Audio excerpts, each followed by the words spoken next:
벗어요.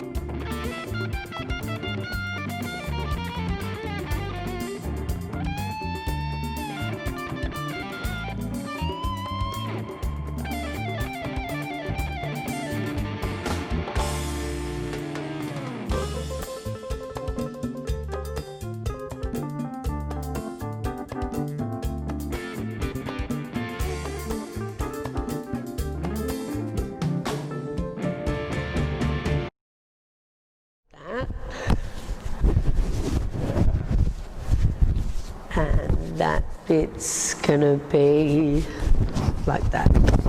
How's that?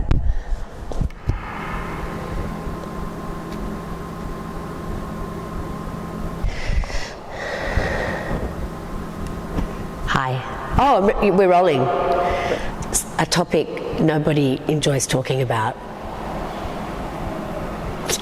But I'm sure most people have been touched by it in some way. So we know how it feels, and it feels devastating, because usually you just didn't know that there was something going on with someone who you may not have heard from, and it's just tragic.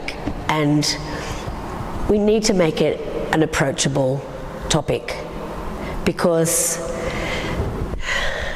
there's so many people that avoid it and make out it's like it's just the worst thing a person could do, that they're a terrible person for doing this to others and to their families, etc.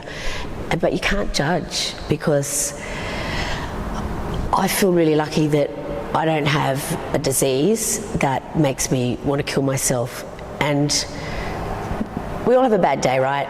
And people who haven't got depression don't understand what it feels like, because you don't if you haven't experienced it. But having a bad day and wanting to kill yourself and being totally overcome by depression happens to so many people. And it doesn't mean that you're going to have depression your whole life. It can be treated.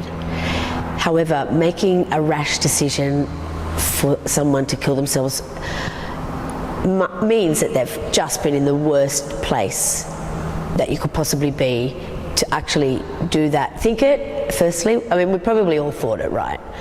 But we haven't done it. It's if it's on your mind all the time, well, we need to talk about it, and you need to talk to someone about it, because I so know that on a different day things can look so different. And I know, because I've had bad days, and when I have a bad day, I just have to move forward and forget about it and think about those things another day, because another day they are so different. Something can be so bad one day, and when you look back and think about it, it's usually not as bad once you've slept on it, I think.